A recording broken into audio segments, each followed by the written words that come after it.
Hey, what's going on, Strictly Travel fans? As usual, welcome back to the Strictly Travel podcast. I'm your host, Calvin, founder of Strictly Travel, and we got a really cool segment today. I'm going to be talking about why anyone and everyone should learn about miles and points, and why, even if you don't travel often or aren't planning to travel frequently, it's always a great idea to jump in to miles and points.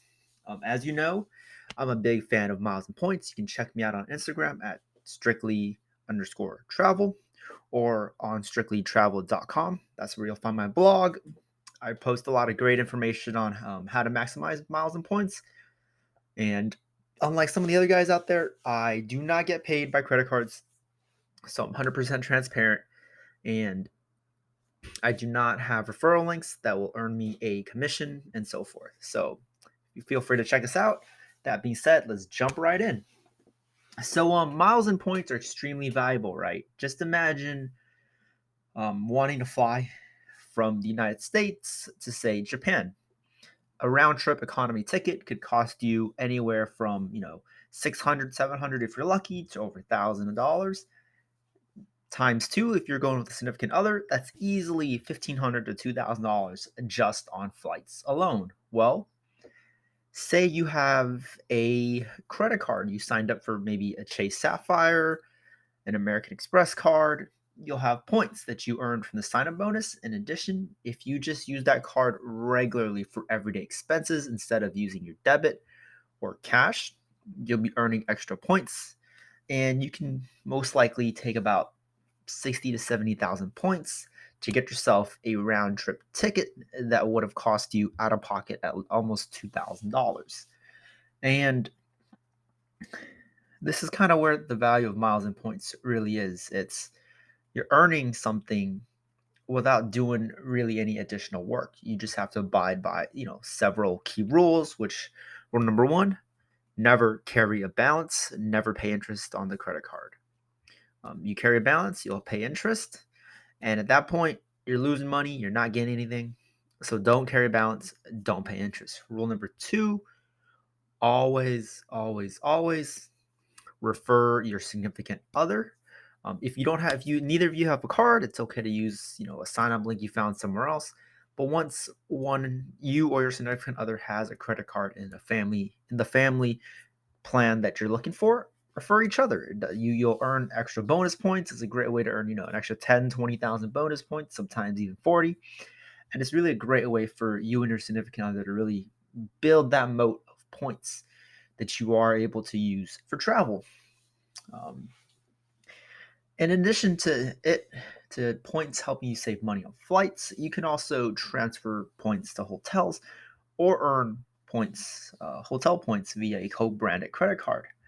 Um, some programs, such as Hilton and Marriott, have a fifth night free for booking 4 nights, 4 consecutive nights with points. You get a fifth night free. This is exceptional value again. Say you wanted to book 5 nights at, I don't know, let's think of a property that's pretty crazy. 5 nights at the Conrad Bora Bora. Um, right now, I believe you can probably find nights at around $800 to $1,000 each, if I'm not mistaken, before taxes and fees. I think these destinations usually have like a 20% fee or 30% fee, similar to Cabo. I may be wrong, so feel free to double check and research. But that, $5,000 5 night stay or $5,500, you're now paying 4 nights in points with a fifth night free. That's truly exceptional value versus paying cash. Um, I think that even if you aren't planning to travel often, just slowly accumulating transferable currencies such as Chase points, which is good for Chase Ultimate Rewards, American Express points, Capital One points, currencies that are pegged to a fixed unit of exchange is always going to be super beneficial because you'll never know when you want to use them.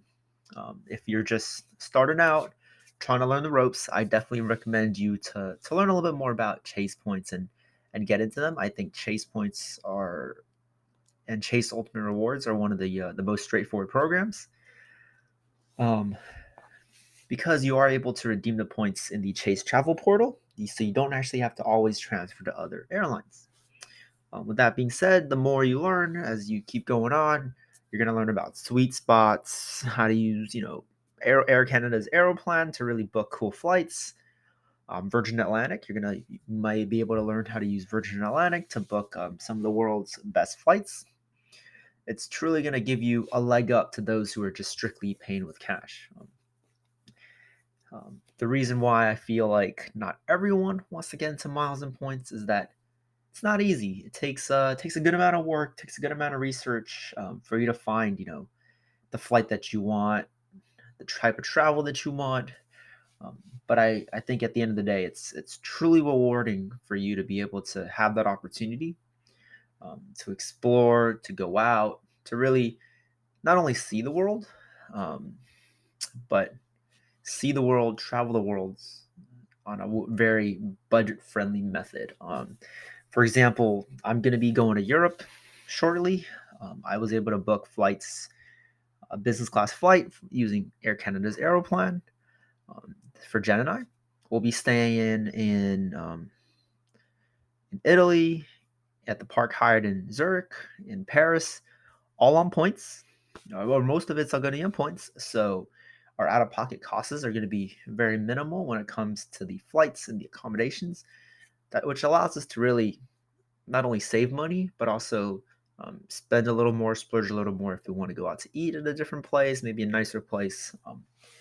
In addition, because I've been in the miles and points world for a couple years, I do have hotel elite status, which is going to cover our breakfast. That is one less expense that we potentially have to pay.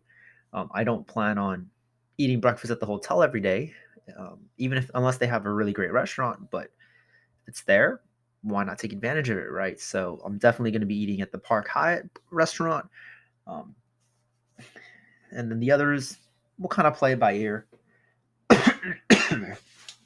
So, excuse me. Yeah, we'll just play by ear, see what happens. I mean, I'm definitely think that miles and points is perfect for anyone and everyone. Whether you want to travel a lot, you're just trying to pick a trip from, say, San Francisco to Hawaii.